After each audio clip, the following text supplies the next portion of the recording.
conference delegates, my colleagues, research scholars, students, and my dear friends.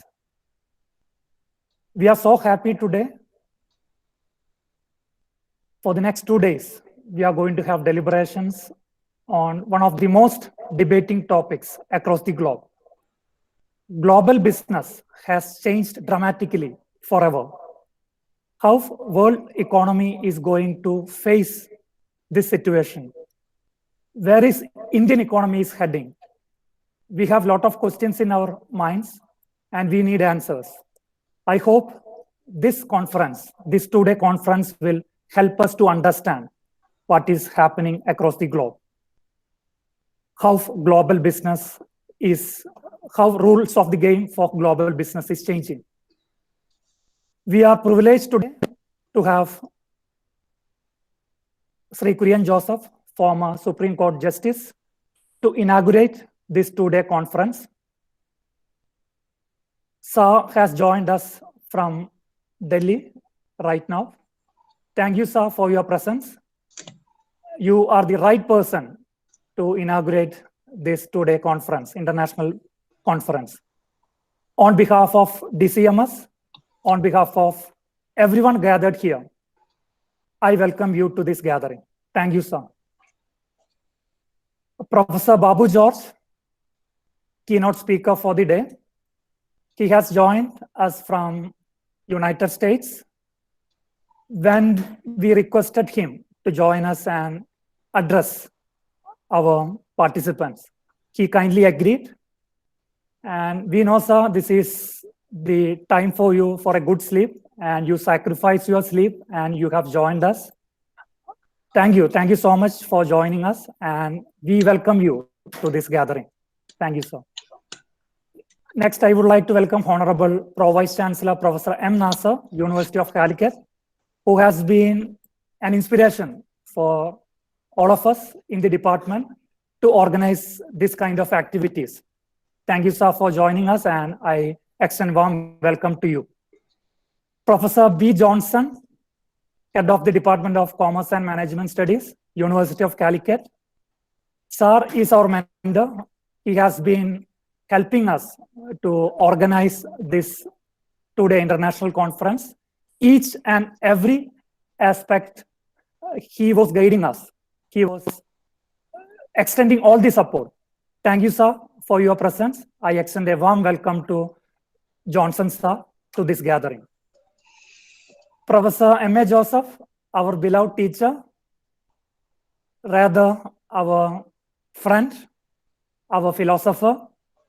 Let me tell you a truth, sir. What is best in me, I owe a lot to you. Likewise, hundreds of students owe to you for your guidance, for your support.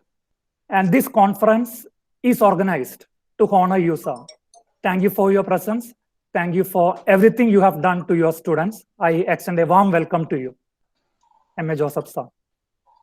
Dr. Vinod Kumar, sir, syndicate member, has joined us. He will felicitate this gathering. He is someone having down-to-earth approach towards everything. And he kindly agreed to join us. And he will be here. He will be speaking to us. Thank you for your presence. Vinod Kumar, sir, I extend a warm welcome to you. For this gathering, vote of thanks will be given by Mrs. Sharanya P., research scholar, DCMS. I extend a warm welcome to Ms. Sharanya P. And Dr. Leah K., general convener of the conference. I extend a warm welcome to Dr. Leah K. Now I should extend a warm welcome to all conference delegates who have joined us, who have agreed to participate and present their thoughts in the conference. I extend a warm welcome who have joined from different parts of the world, who have especially joined from different parts of India to this international conference.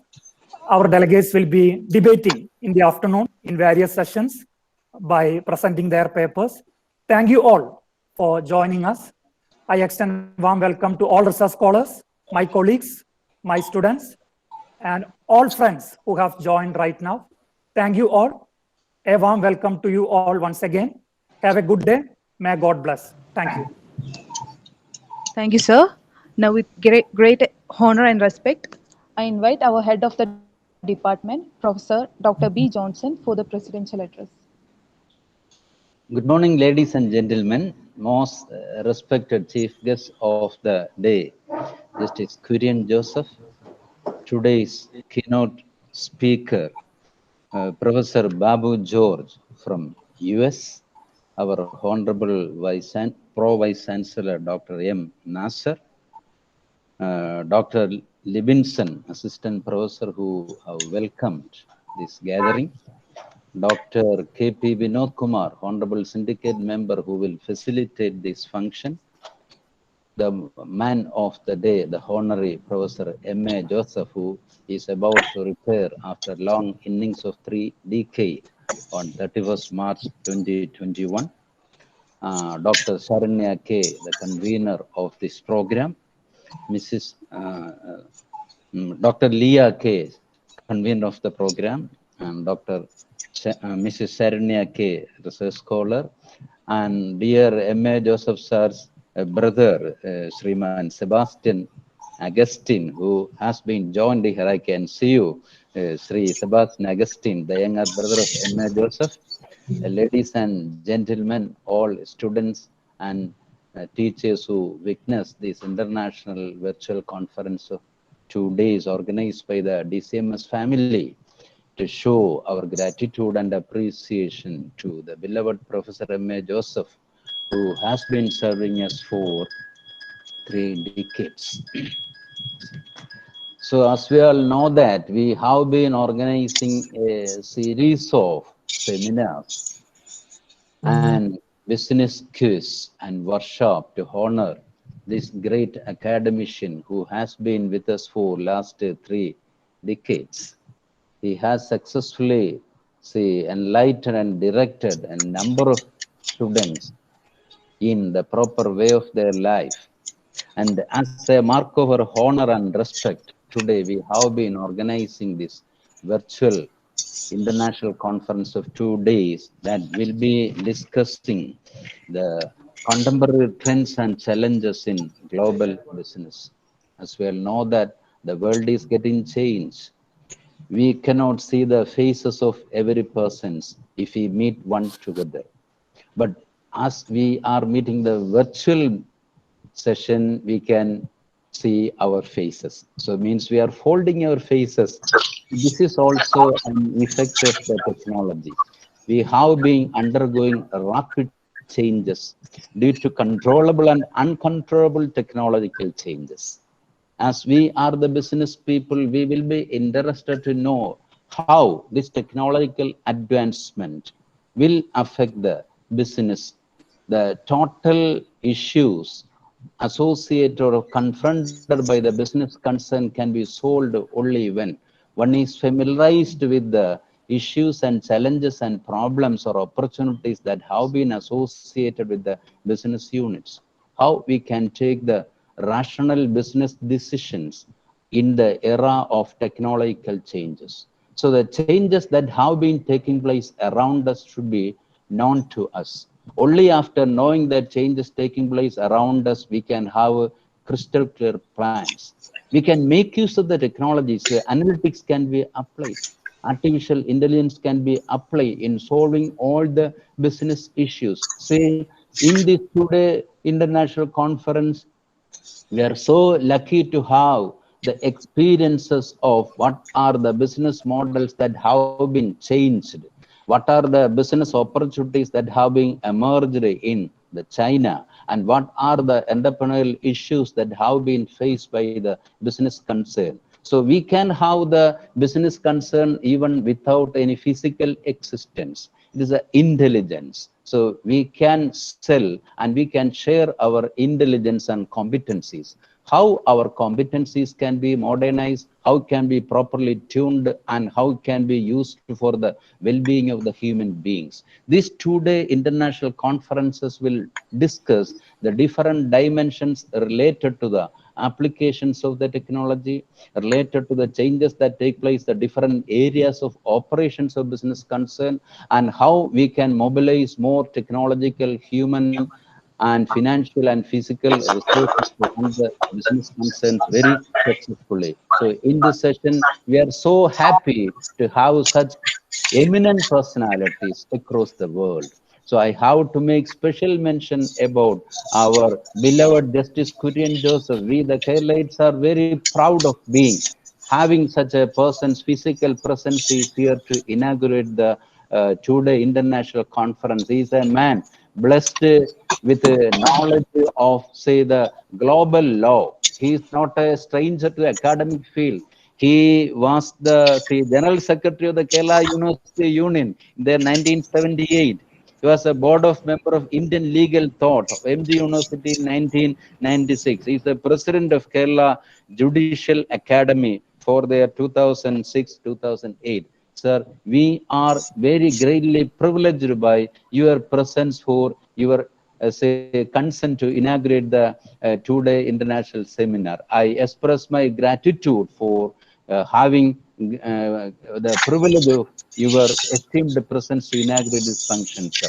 So we have a very great other person, Professor Babu Jor. Is luckily we are proud to say he is a Malayali, belong to Muvattuvuzha. Now he is in the US. So he will be making this particular wonderful session by enlightening it, by making his keynote address. Hope that the participants will be highly benefited. He will be an eye-opener to the different aspects of the technological changes that will be in one or other way influencing the business organizations. So I wish every success to this two-day international virtual conference. I congratulate all the DCMS family members, especially the research scholars of Dr. M.A. Joseph, who have been working as the backbone for having organizing these 4 sessions of series of respecting our beloved Professor M.A. Joseph. I wish him every success, and I hope that the participants and delegates of the international conference will be highly benefited. I wish every success. Thank you. Thank you very much. Thank you, sir. Now it's my honor to introduce our chief guest, Justice Kurian Joseph. Justice Kurian Joseph is a retired judge of Supreme Court of India, known for his humane and compassionate approach to law. Since retirement, Justice Joseph has focused on using ADR process such as mediation, arbitration, and conciliation to support the parties to find long-lasting solutions. Justice Joseph is on the panel of mediators at Singapore International Mediation Center. As a judge of Supreme Court of India, Justice Joseph was involved in landmark cases like constitutional amendments of National Judicial Appointment Commission and in striking down the practice of triple talaq. He was one of the 10 judges in the history of Supreme Court of India to have delivered more than 1,000 judgments. Now, with great honor, I invite Justice Kurian Joseph for the inaugural address. Thank you.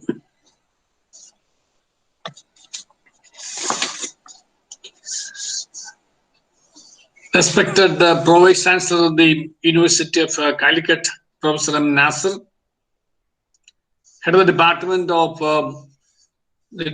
of Commerce and Management, Professor Dr. B. Johnson,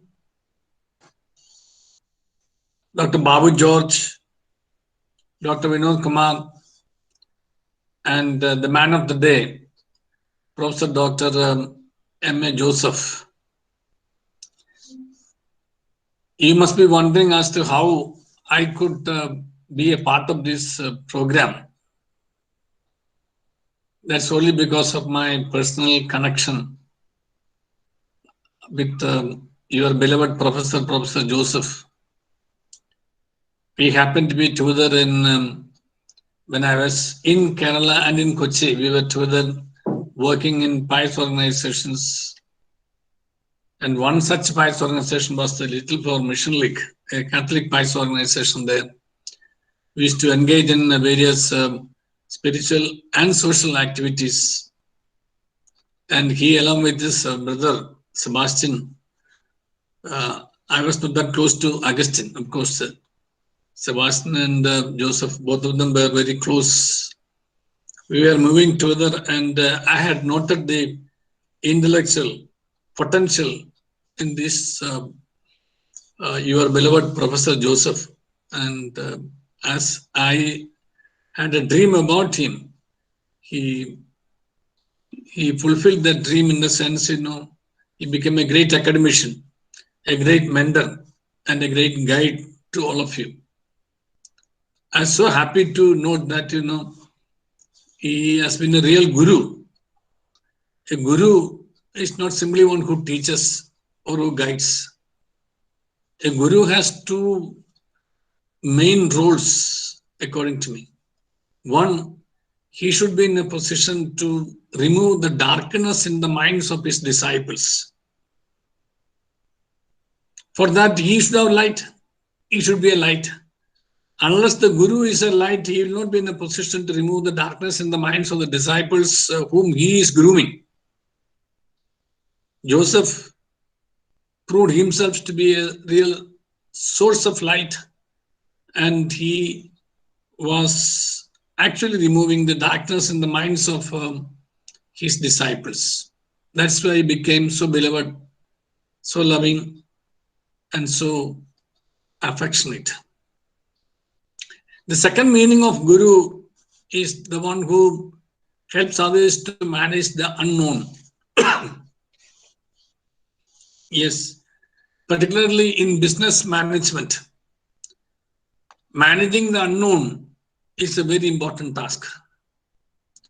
Managing the known is not very difficult. Managing the unknown is very important. And only if the guru is in a position to give the wisdom to those people, to his disciples, they will be in a position to manage the unknown. And Joseph, I'm sure a man filled with wisdom, was in a position to help his disciples to manage the unknown. These are the couple of observations I wanted to make about him. And he always used to publicly say he owes his success in life to his faith and to his discipline that he got from his family and from his friends. Yes, only a truly disciplined person can make disciples. And for Joseph, I believe, more than the students, he had so many disciples. Not that the students who got PhD under him, not simply that those who are those whom he is guiding, but he is otherwise, as your professor rightly said, is a mentor to many of you. Joseph, you are not actually retiring because you people never get tired. We always used to boast of ourselves. Once a judge, always a judge. That's why even after retirement, you keep this tag with me, justice. Justice is something also in the military. They always keep their tags with them, the positions they held. And they are permitted to wear their ceremonial dress in all ceremonial occasions also even after retirement. So there are certain things people keep not confined to the service. It goes beyond service. As Buddha said, it travels against the wind. Joseph has been a spirit and a force and a true strength to those of his disciples in the journey in life. So Joseph, after retirement, also must continue this pursuit of working for humanity in society. I'm sure you cannot be but doing that. But I'm only pledging support to you that you're most welcome to the club of the retired people, and you'll be together.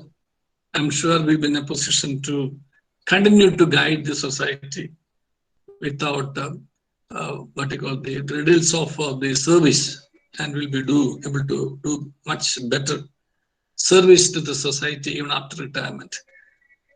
Despite age or time is not a big issue at all. You have, whether you have the will is more important, yes. And that is your inborn quality. Service is has always been your motto and will continue to be your motto in life. All the best, and it is in your honor that I have agreed to be part of this program. So also I'm sure Professor Babu George, who is joining us in the wee hours in States. This must be a time all of us to sleep in the late night, but he's here to honor you. He's also a great academician from the profile I've heard about him. But now only I could realize that he are also neighbors belonging to the same district of Ernakulam in Kerala.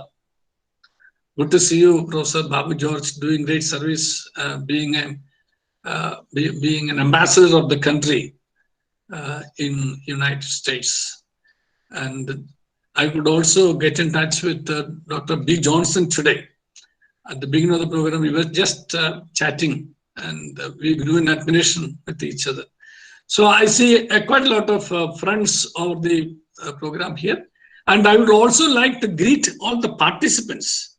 Not that I forgot you, but I was just going to put a couple of words about you because you have made this program a great program. This is a great honor that you give back to your great professor. Retirement is a time, people start forgetting, but you don't want to forget your professor. I have a wonderful experience. As Dr. Johnson said, in my college days right through, I studied in Calicut College. I was a very student, very active student politician there at that time, when I was studying in Toronto also. So I was very deep into student politics, and I was a student of English literature there. Probably I may not have got that much of time to be in the classes always, but still all the teachers, I must tell them gurus, they loved me, and we had mutual admiration. So much so, after 40 years of leaving that college, yes, 40 years, I happened to meet one of the gurus who was not from the Department of English, he was from the Department of Economics.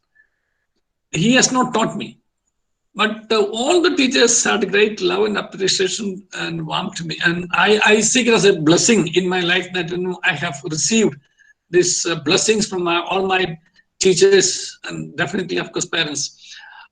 We call it in Malayalam Gurutam, the blessings from the gurus. Whether they taught me or they were not my real teachers also, but all of them had the great love. So he was telling, he called me by my name after 40 years. He has not even taught me. I was so shockingly surprised. Then he added one sentence. Sir, you people can afford to forget teachers, but teachers will never forget their disciples.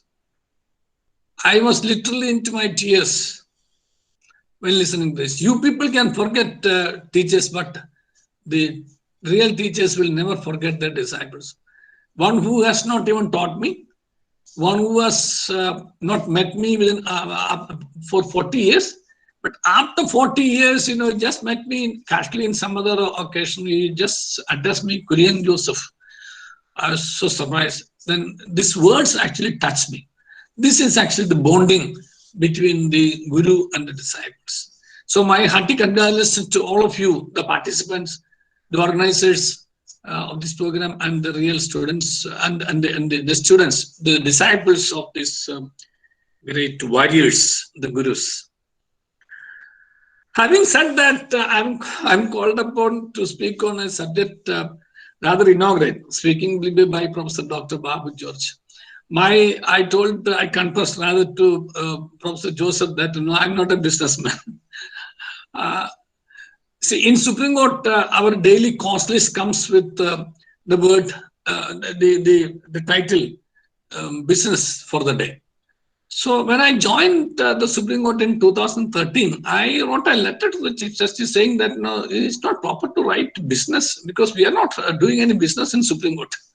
So So that was my immediate thought about it. We had a discussion on this as to whether we should change it, because this is an age-old practice. So finally, we decided to keep it. That we don't want to change the cost title of that rules of business, or what you call the daily business rules of daily, what you call the list of daily business carried out to Supreme Court. Because business really means an activity or enterprise for gain, benefit, or advantage or livelihood. This is actually the definition the Supreme Court itself has made a note in some of the judgments. And I would like just to deal with one particular aspect of business in my short speech. Maybe I'll take another 5 minutes. Business simply means, to me, I believe in sustainable business.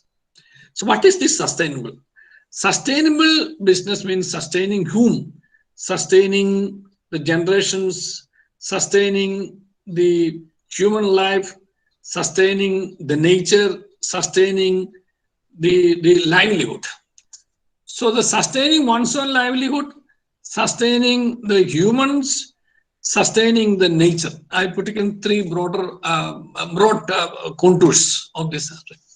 Do we actually take care of this sustenance in our business activities? Business sustaining the nature, business sustaining human life, business sustaining the livelihood. I feel this COVID has been an eye-opener for all of us as to whether we have been engaging in sustainable activities, be it in business, be it in trade, or be it in commerce.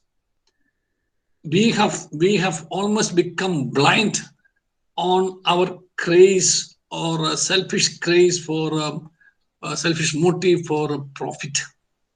And we see everything in terms of what we have and not what we are. Sustainable development or sustainable business or sustainable growth, whatever name we call it, has a moral duty contained in itself for sustaining not one's own livelihood, but sustaining others and sustaining the nature as such. In India, I speak something about the Indian context as well. Well, what is the constitutional concept of this business? In India is a socialist country. In the preamble itself, it starts with the word we. We, the people of India, having resolved to constitute India into a sovereign, socialist, secular, democratic republic. And that it has secured to ourselves justice, equality, liberty, and fraternity, respecting or rather assuring the dignity of individual. So dignity of individual is one of the cardinal principles of a socialist economy. This is where I wanted to say. So how far and to what extent this word exploitation will have relevance when we think about the dignity of human life, the dignity of an individual, be it a poor or a rich, black or white, weak or strong, scheduled or non-scheduled, this language or that language, man or woman or transgender, whatever it be. Dignity is very important.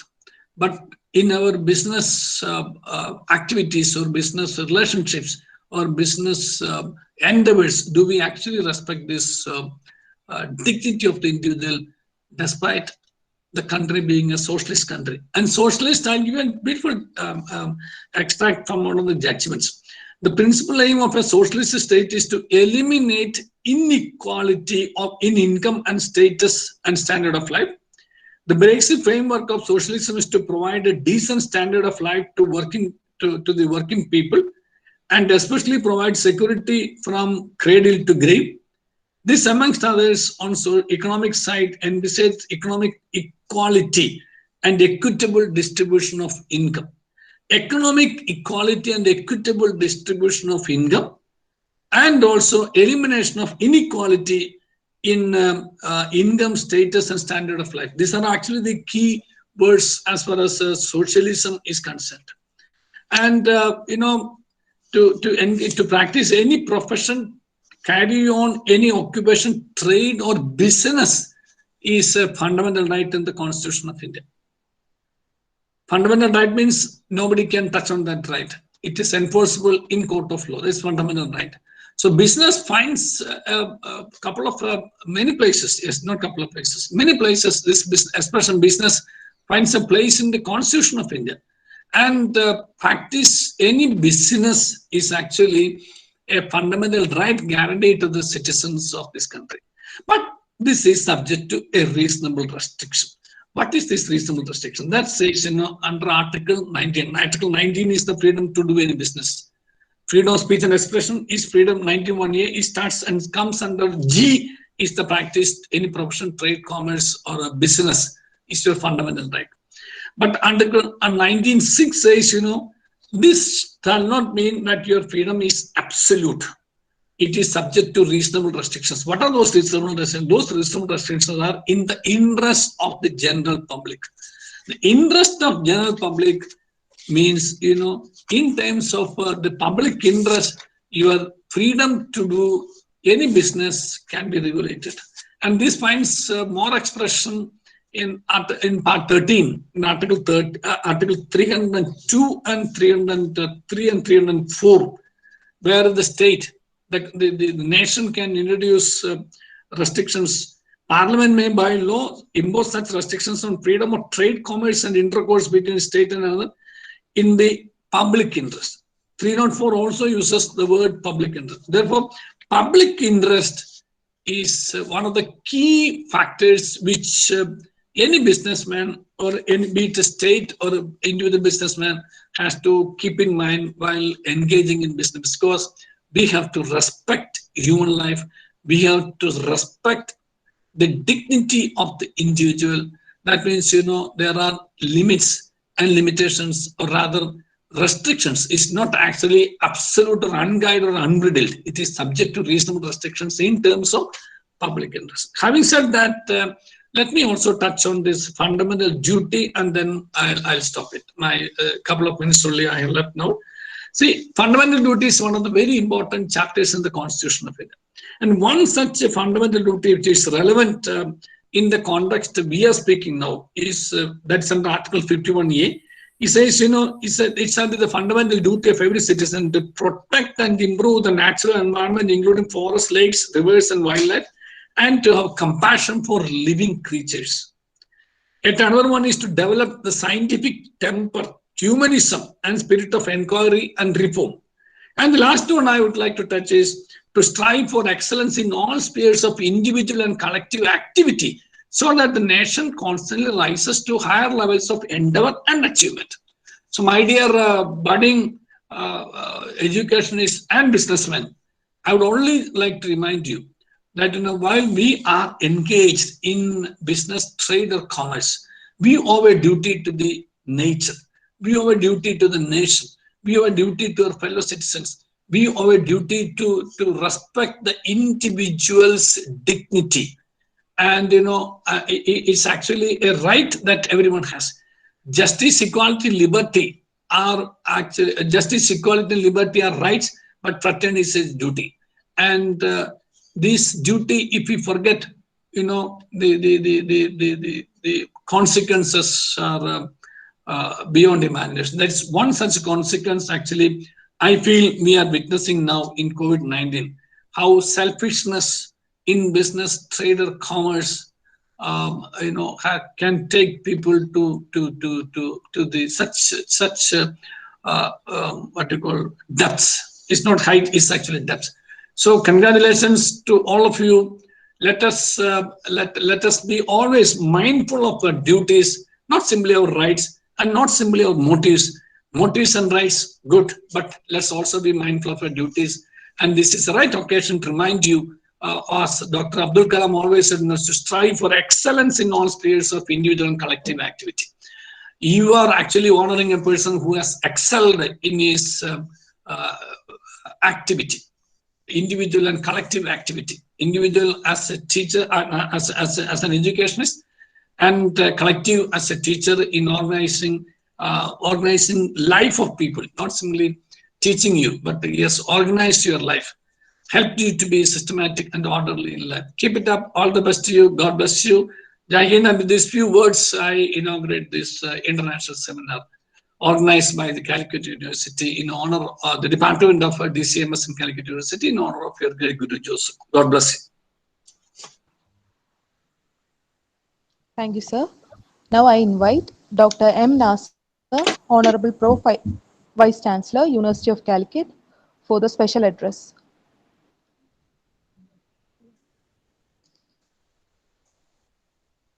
Sorry, Pro Vice Chancellor has not yet joined. Hope he will join soon. Now I invite Professor Dr. Babu George, Associate Dean, School of Business, Christian Brothers University, USA, for delivering the keynote address. Good morning, everyone. Thank you for the opportunity given to me to deliver this keynote speech. Let me express my special thanks to organizers of this event, especially Professor Johnson and the chief guest, Justice Kurian Joseph, and Professor Joseph M.A. and everyone else. And as the Honorable Justice said, the students and the future managers attending this event also. So let me try to make this as informal as possible. It is late night, and I really do not wish to exert myself with a very formal address. So the reason I chose this topic was it is very relevant for the theme of this conference. It's about global businesses within digital transformation. Professor Johnson alluded to some of these challenges and opportunities in the digital spectrum. During COVID-19, every business has been going through huge digital transformations. The future of business will meet with or has already met with huge disruptions and discontinuous changes. So it's very important to understand how different countries, multinational versus small and medium enterprises are faring. And this conference will give ample opportunities for expanding that discourse. My topic is about the internationalization of Chinese firms. It's not that I am very passionate about China. I believe, however, that China is a test case, or China is a representative case of how the world is moving. Living in the United States, staying in the United States, I should have chosen the United States. Maybe if it were 30 years ago, I would have done that. But I believe that the future is not probably of the United States. It is more likely of China. I'm telling this as someone who has studied a lot about China and consulted for several Chinese multinational corporations, both within the United States and in China. My first trip to China was in 2009, and let me start with this digital transformation story. I landed in Shanghai, and I wanted to buy some soft drinks. I went to a small pawn shop, and I gave my credit card. They said they looked at and they said, no, we don't know what it is. We don't accept it. And I immediately thought, oh, they are so backward people. Even in India, they accept credit cards. But then suddenly I saw somebody else standing in front of a robot-like figure, and that figure is scanning that person's iris, and the payment was made. That was in 2009. China skipped the credit card revolution, and many Chinese individuals, if students or businessmen, they don't really know what credit cards are. So they have, even in 2009, they had advanced so much in the digital realm. United States is still stuck with debit and credit cards, and so also mostly India. The app-based payments are relatively new in both these countries.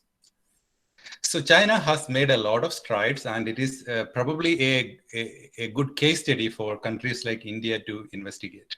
So that's the preface for my short presentation. Let me try to share my slides.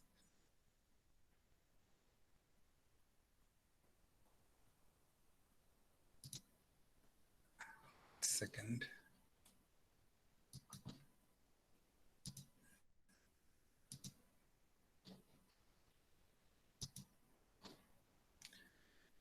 Sorry about my relative unfamiliarity with Google.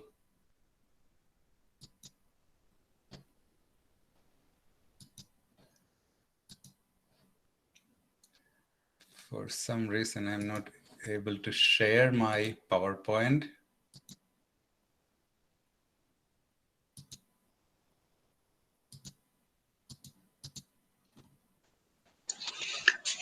Has the host given you this? Yeah, that's what I am thinking, whether I have the sharing rights. I think the host has to give it specifically, otherwise you will not get it here. Sir, please click on the present now. Make Professor Babu as a co-host so that he will be able to do that. Yeah. Yes.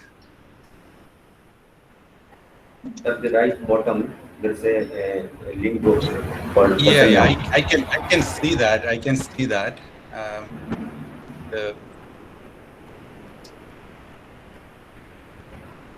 One second.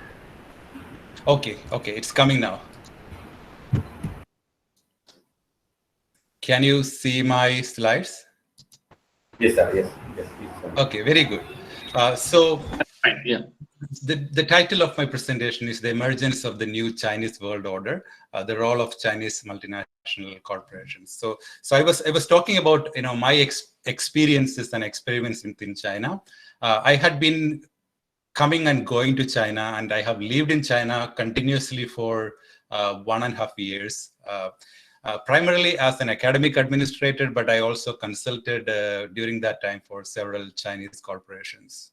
And I have engaged closely with Chinese academicians and worked on research projects, particularly focused on Chinese internationalization. So that is my context. So let me do a quick recap of the Chinese history of modern China. Everyone knows China is a communist country, or people would more appropriately call it a Maoist system. It used to be. The iron rice bowl model was very the hallmark of the Chinese model of economic development, which is equivalent to the Chinese government giving a basic sustenance amount of money and other resources for Chinese citizens. So quite similar to what was practiced in the erstwhile Soviet Union. Then came the open door policy of 1978. And this was the first push for internationalization of the Chinese firms by the Chinese government or the Chinese Communist Party. It is very difficult to distinguish the Communist Party from the government. So whenever I use the term government, I often means the party and vice versa. So as you can see, during this first wave of internationalization, it was not the interest of the private sector. It was not the interest of the public sector enterprises, but rather it was the interest of the Chinese government that led to the push for internationalization. Coming forward to 1990, the Chinese government as well as business enterprises began to realize that they have to grow, they have to go abroad in order to become one of the top 10 countries economically in the world. And that has led to intentional push for Chinese public enterprises as well as for the private enterprises to go abroad. In the first wave of internationalization until 1990s, only public enterprises were allowed to go internationally. This is very interesting because if you compare it with India, all the hallmark companies that are international in India are private companies or private corporations. In China, even today, the internationalized firms are public firms or quasi-public firms You may say that Huawei or Xiaomi, all those are private companies, but if you go back, you can see that most of those companies are funneled back to governmental control and support. Their chief executives are all appointed by governments, or directly or indirectly controlled by the Chinese government. So Chinese internationalization has been an internationalization of the Chinese public enterprises, even when it happens through the private sector. By 2020, I mean, by the early 2000s, internationalization has become more popular even at the SME, small and medium enterprise level, and also at the level of individuals. Now, there is something very special here. A lot of Chinese individuals became ultra wealthy. They had become a significant amount of disposable income, and they were afraid that the government would confiscate their wealth. As a result, these wealthy Chinese individuals, they started stashing their money in developed countries, particularly Canada, United States, Australia, among other countries. Chinese businesses also started expatriate resources to island nations, in the Caribbean. Cayman Islands, for example, has got a lot of Chinese investment, and that was primarily as a tax saving mechanism, but also it could be seen as something coming out of the fear of people that the government might confiscate, their wealth at some time or the other. Even today, private ownership in China is not as simple as what we see in India. People might say that they own an apartment or a flat, but most of them are on long leases of like 99 years. So government could always get back to all those things. Okay, so the rise of modern China, you can see in these three graphs. In the 1970s, it was Japanese internationalization. When you talk about internationalization in Asia, in 1990s, it was Korean and Taiwanese, and in 2000s, you can see the birth of Chinese internationalization. If you look at the middle graph, you can compare the extent of foreign investments by UK, US, and China. The foreign trade was a huge thing for UK in 1830, and it continued until mid 20th century. But then United States overtook. Fast forward to 2000, you can see that the red line, the People's Republic of China, they have exponentially increased their presence in the global trade. And this is evident not just in the internationalization of Chinese companies individually, but also the hawkish attitude of the Chinese government in terms of reaching its wings around Eurasia and also the South China Sea and the nearby areas. Since 2013, the Chinese government has been pushing really hard the One Belt, One Road project, or the new Silk Road project, which is an attempt to connect or recreate the ancient Silk Road.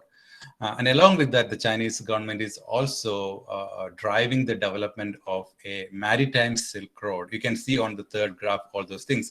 So these are really issues of importance to the rest of the world. China is not afraid. China is not deterred by virtually any country in the world. There was a high-level meeting of Chinese officials and the United States officials in Alaska last week. And it just did not conclude well. But the posture of the Chinese officials after that would make an observer think that they do not consider themselves to be of any way inferior to the United States. So, I have already talked about some of the things in this slide. China overtook the United States as the world's leading destination for foreign direct investment this year, and actually, late last year. And this is very phenomenal because when COVID started, everyone thought China is going to go down because it's where COVID started and it is going to dampen and damage the Chinese economy. But the reality is Chinese economy fared better than most other economies in the world during this crisis. So those are all indications of the future, about how China manage a crisis and leverage it as a opportunity, whereas how the United States mismanaged it. It was partially political, but it is more than that. I mean, you can always find a refuge saying that it was because of Donald Trump that the US, mismanaged the crisis so much. But I believe there is more to that.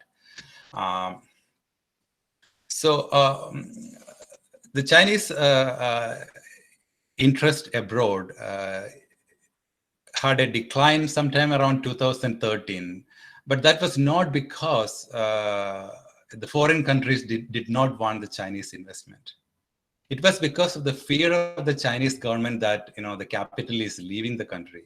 As I said, both individuals and businesses are afraid of governmental takeovers, and there had been a tendency to, expatriate wealth to safer locales around the world.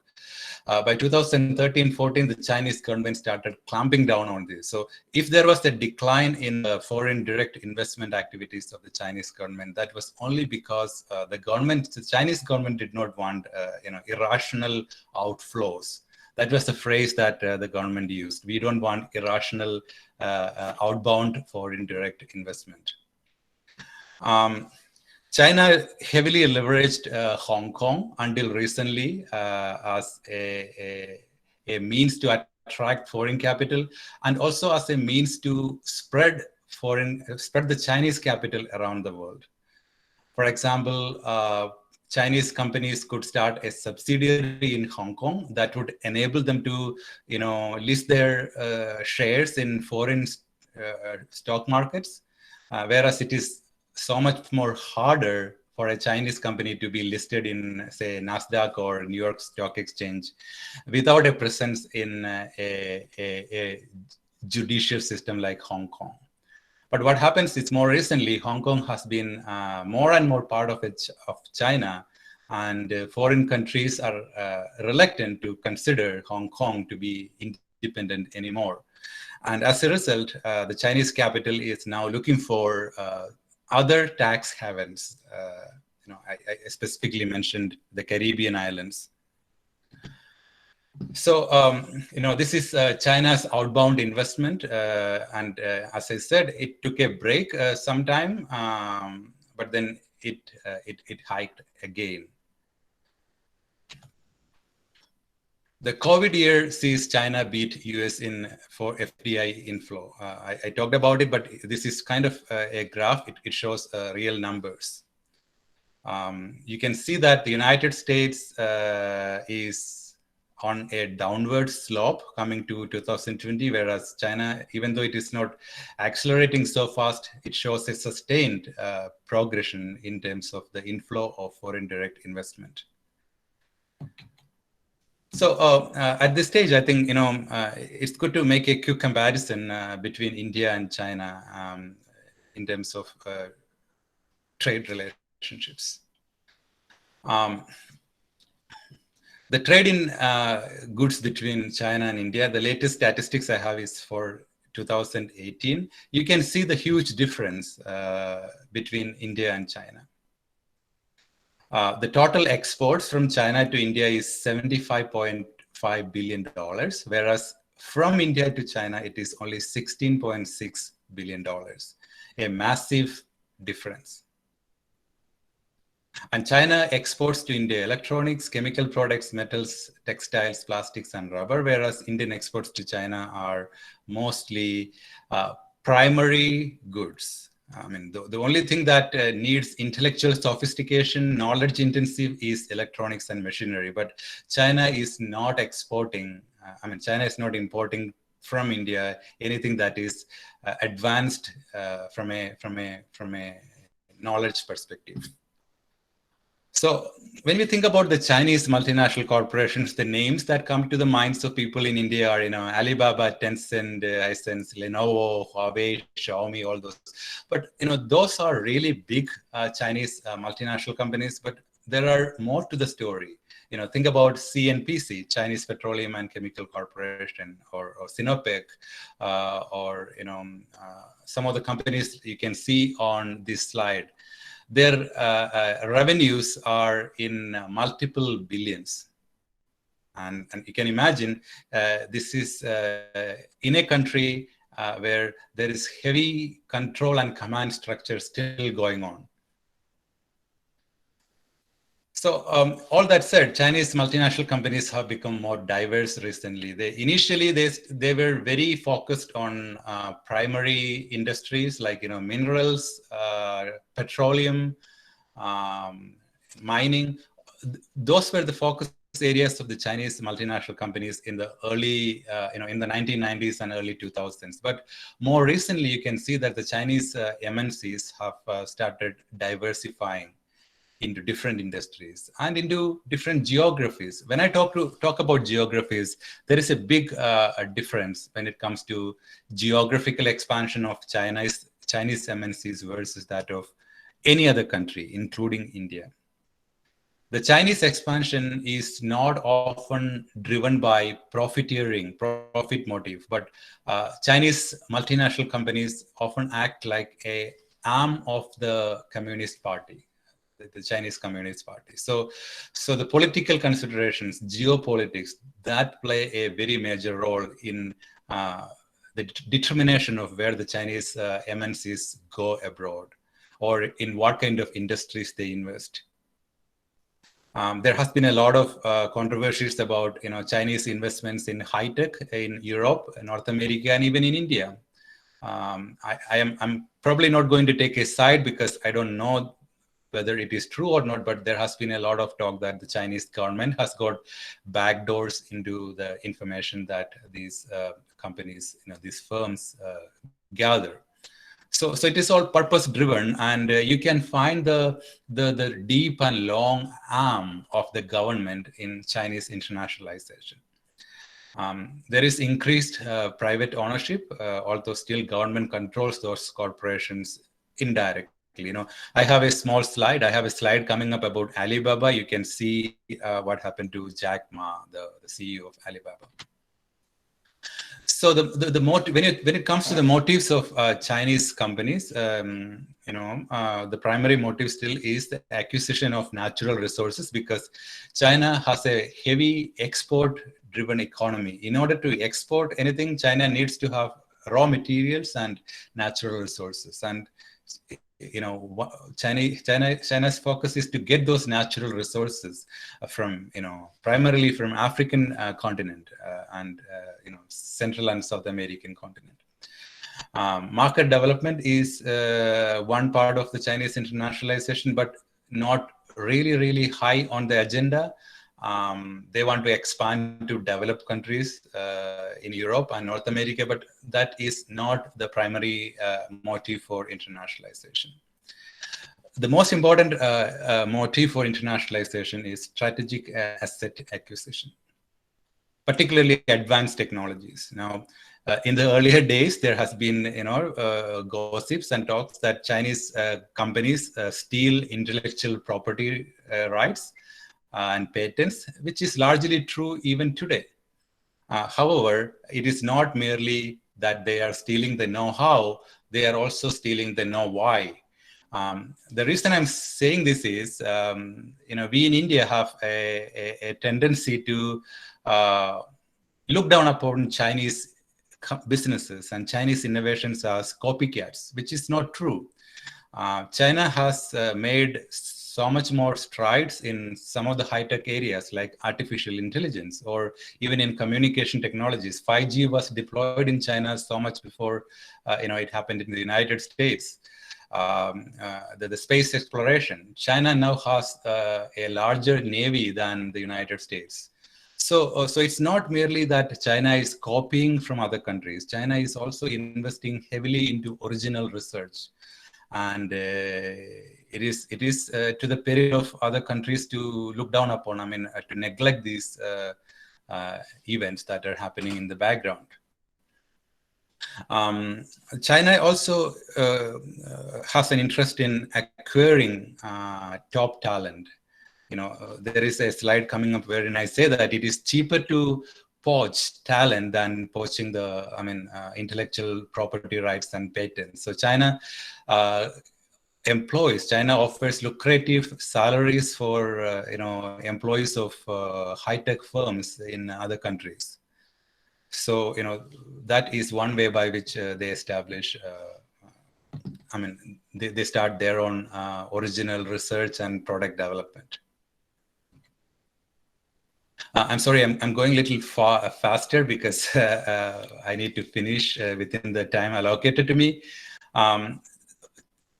Unlike most other countries' multinational enterprises, low-cost labor is not a reason why China is internationalizing. United States is outsourcing a lot of things to other countries because it is cheaper in, say, Vietnam or even in China or India. But China is not interested to outsource anything to other countries because it is cheaper elsewhere. China has come up with a far better solution.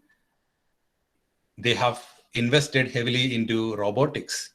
So the robots have taken over and cheap labor is assured, even though the Chinese wages are going up year after the year. This is in stark. This talks about the strategy of the Chinese government and the public policy.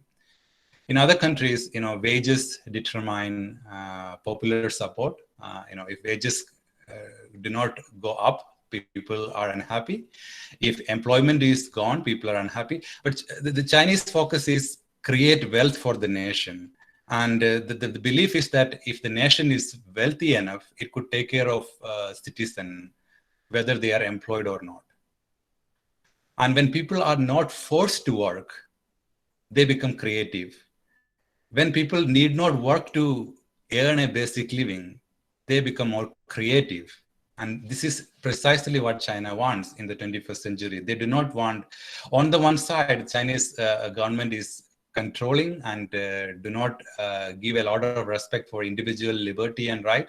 But on the other hand, they want the entrepreneurial energies and creative insights in scientific and technological realms to prosper. So, so the Chinese acquisition of foreign, Chinese acquisitions or Chinese interest in foreign labor market is not driven by cheap labor. Cheap labor they can always find through their robots. And the Chinese government is known to be, there has been a lot of studies about it. The Chinese government is providing a cushion for Chinese multinational companies when they go abroad to take risky ventures. The knowledge that they gain by their international operations, the Chinese government knows that that knowledge will make the country better. So the Chinese government is incentivizing their MNCs to go abroad and learn operating in foreign environments. And China, I talk about the misnomer that China is a copycat. China reverse engineers, other countries' products. It is not true. If you take the world-class universities, the number of Chinese universities in the Times, higher education list or QS systems ranking, they are on an ever increase. The amount of research in terms of publications in top-rated journals, no other country is able to match up with China. So Tsinghua, Peking, Zhejiang, Shanghai, Jiaotong University, these are some of the world-class universities, and they are going to be even better in the coming years. So these are important. I mean, the government is investing very strategically. I'm really interested in it because the Chinese interest in higher education is much more than those in other countries. Like in the United States, if the market doesn't support higher education, many universities would close down. Whereas Chinese universities are heavily publicly funded, and they enjoy tremendous amount of public governmental support. So this was a survey that was done in 2013-14. You can see that this is a survey done among Chinese students, and you can see that there is a decline in the interest of Chinese students to work for foreign companies. This is a huge change. That shows that the country is on the path to become a highly developed country, because in the United States, it used to be that Americans primarily wanted to work for American companies. In China, in 2013-14, when this survey was done, majority of students said they want to work for Chinese companies. They don't want to work for foreign-owned companies. The reason is that there is a longer-term career trajectory while working for Chinese companies, even though the starting salary may be a little low, and there is optimism about how these companies are growing. For example, Huawei started as a small company, but when it expanded globally, a lot of senior executive positions are filled by Chinese nationals. This is another remarkable characteristics of Chinese internationalization. All top positions in those organizations, in those businesses, are held by Chinese citizens. Whereas when an American MNC is internationalizing, they do not have those affiliations. So, Indra Nui or Sundar Pichai or Satya Nadella, they all occupy senior capacities, CEO positions in US-based multinational companies. Whereas if you take any Chinese MNC, you don't find any of those foreign presence, which is probably largely true about Indian MNCs also. So the enigma, I'm coming closer to the end of my presentation. The enigma is the state control. The state control is in a way supporting the Chinese MNCs because it provides a cushion for Chinese enterprises. It provides support systems for Chinese enterprises. And this is primarily the reason why Chinese firms are not afraid to go to politically unstable, institutionally weak systems. An American or European MNC will be reluctant to go to a country where it is politically unstable because there is a huge investment for many businesses and the switching cost is terrible. However, Chinese government often engages with backdoor deals with these economies, these countries, and the Chinese firms are protected from any backlash. So you cannot neglect the role of the government, how much so ever big a multinational enterprise or even a transnational enterprise you are. And this is what you probably know from the story of Jack Ma. Jack Ma started from very humble beginnings as a school teacher, and he grew, started Alibaba, and became one of the richest, wealthiest Chinese individuals, or even globally. Alibaba has become a multi-billion enterprise. For some reason, Jack Ma began to challenge the political structure in China. And within no time, he had to disappear. He may be a billionaire, or he may even be very influential internationally. When Donald Trump took charge as president of the United States and he visited China, one of the first people who met in China was Jack Ma. But over the last few months, no one knows about Jack Ma other than one or two appearances he made. And this is very true about any enterprise in China. The government provides a sandbox for capitalism in China to work.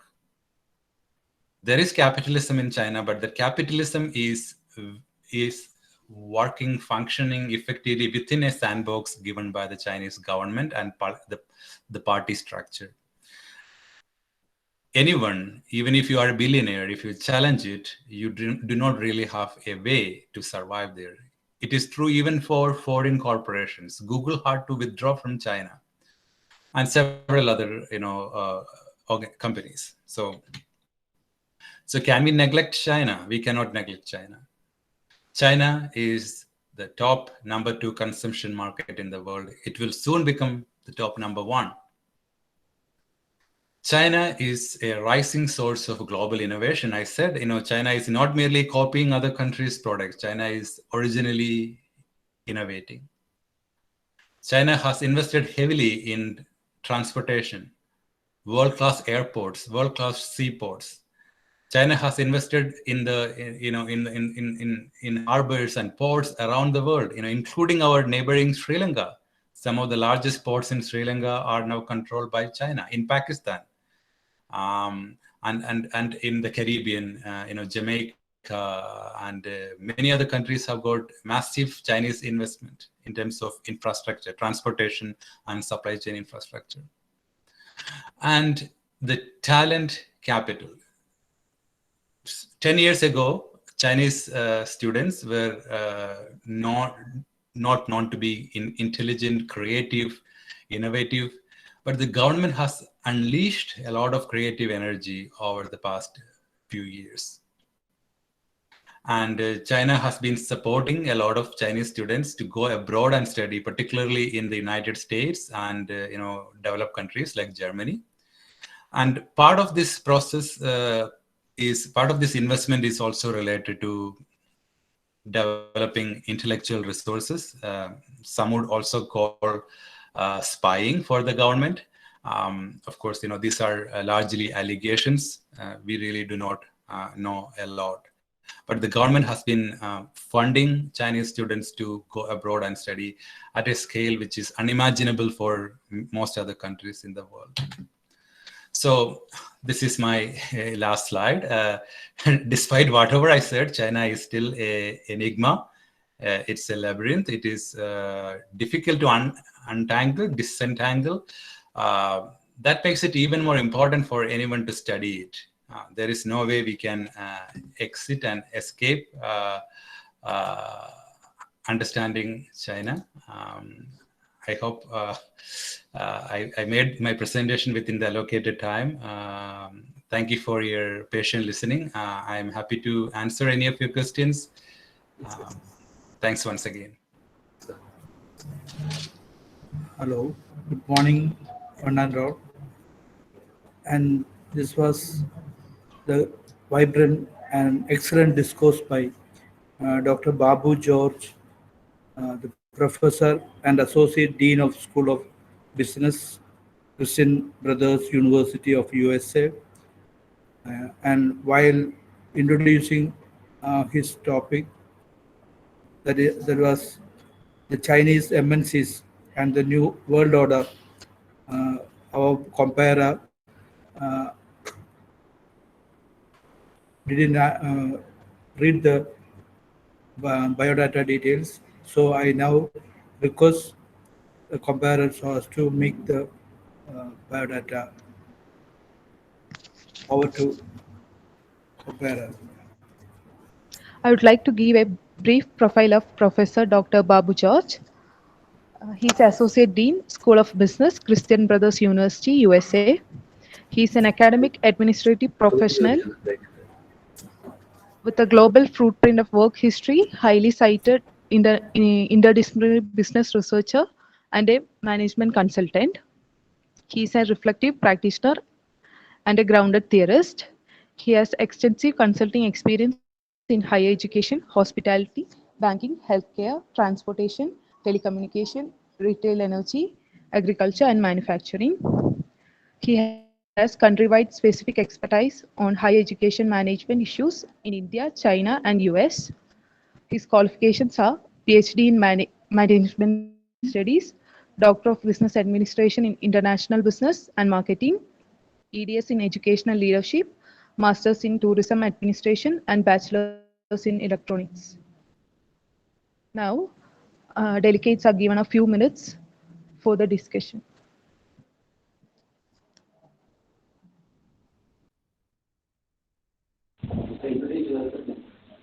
Hello. Good morning, sir. Hello. Good morning, sir. Yes, hello. Myself Hanifa. Sir, in your presentation, you showed that the educated youth of China is not going outside of China. Why there is such? There is no brain drain in China. Can you suggest? Can you tell us why there are no brain drain in Chinese youth? So there are several reasons. China is a massive country, and getting into Chinese universities is terribly hard. After students complete their high school, they have to take a test, a national entrance test by name Gaokao. And this Gaokao score determines whether they can get into any of the Chinese universities. And Chinese students work day and night. It's weeks to get into the universities. It is less like our IIT JEE exam, even to just get into a university. And after studying in those universities, most Chinese students, they are absorbed by governmental government run organizations. If they get into one of these mid-tier or top-tier universities, and China is a long-term oriented culture, and Chinese. This is also my anecdotal experience. Chinese students really do not want to go to a foreign country and make some quick money and come back. They like that lifelong employment offered by the Chinese businesses. So the other thing is, whenever Chinese students go abroad, in many cases, there are restrictions on whether they can continue there after their education. In many cases, they have to come back to China. This is part of the loans or the part of the support that they are receiving. They have to come back and contribute to the country. Now, if your parents are paying for your foreign education, you can come. But many countries do not allow the Chinese, there are quotas, like United States, there are country by country quota. So it's very difficult for a Chinese national to get a green card or citizenship in the United States, just like, Indians also. So those are some of the factors. Then this one child policy, most Chinese families have got only one child. Now that policy has been relaxed, but otherwise government would not allow a family to have more than one child, and you are pampered by your parents and grandparents. You are the center of attraction and attention, and the Chinese kids really like it. They don't want to be away, and it is also considered to be disrespectful to migrate to a foreign country, leaving all your family and connection. So those are some of the factors. When I talk about brain gain, I was talking about the net talent. Chinese students go abroad and study, or they bring back the knowledge. Chinese companies and universities employ foreign professors and scientists, and that knowledge remains there in China. So China is, hiring foreign talent, high-tech, high-end foreign talent with special kinds of visas, that they can get in just like a week's time.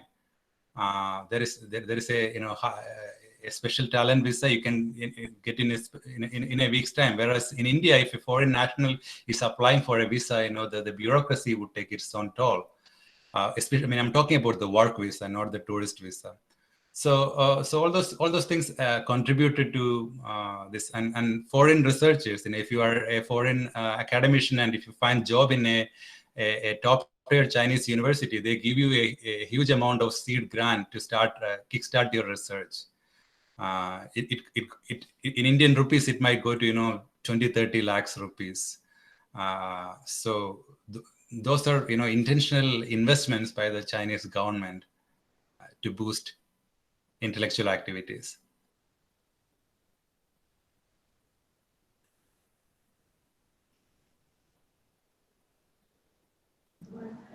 Thank you, sir. Now to felicitate the program, I invite Dr. K.P. Vinod Kumar, Syndicate Member, University of Calicut.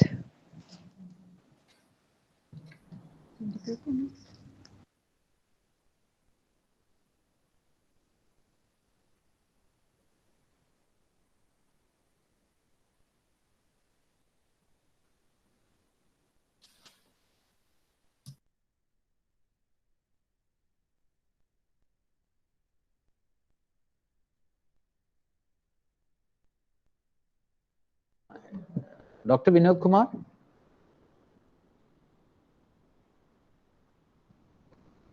Hello, Dr. Vinod Kumar, is it audible to you?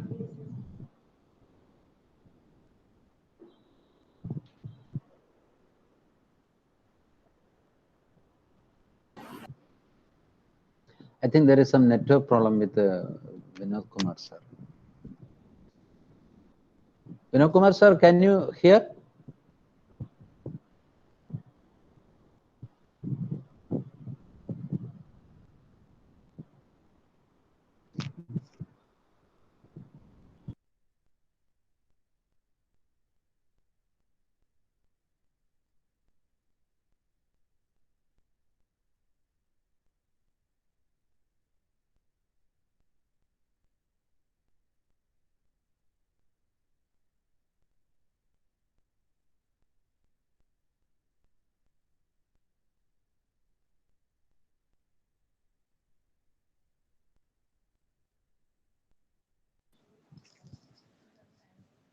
I think there is a technical issue on his side.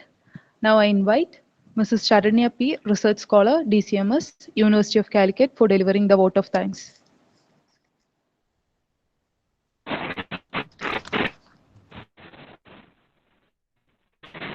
His Excellency, retired Supreme Court Justice Kurian Joseph, other respected dignitaries, and my dear friends.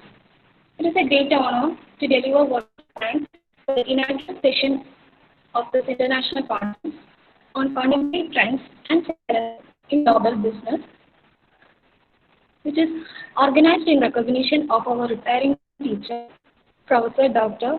M.A. Joseph. On behalf of Department of Commerce and Management Studies, University of Calicut, I express my gratitude to the Honorable retired Supreme Court Justice, Justice Kurian Joseph, for his esteemed presence and for inaugurating the function.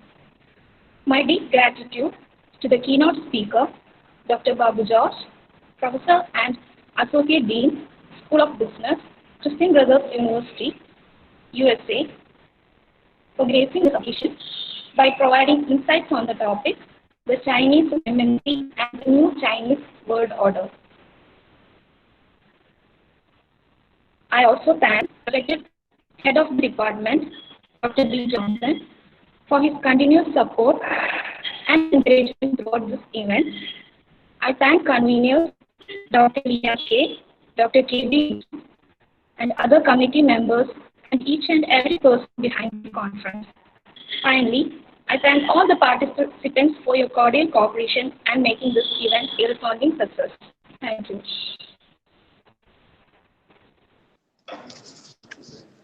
Thank you. The next session will begin at 11:30. The topic is New India amidst global economy. The speaker is Professor Ravinder Singh. Kindly join at 11:30 by using the same link. Dr. Babu George, thank you. Thank you very much for your thought-provoking presentation. We will keep in touch with you. Your address and all details are with us. Thank you. Thank you so much. Okay. Thank you.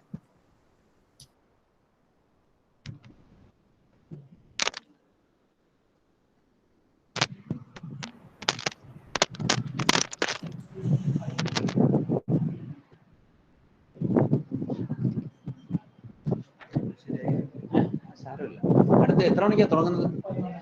11 ഒരു മണിക്കൂർ break. അപ്പൊ പിന്നെ അത് ശരിക്കും പറയാൻ നമ്മൾ plan ചെയ്ത 10 മണിക്കായിരുന്നു.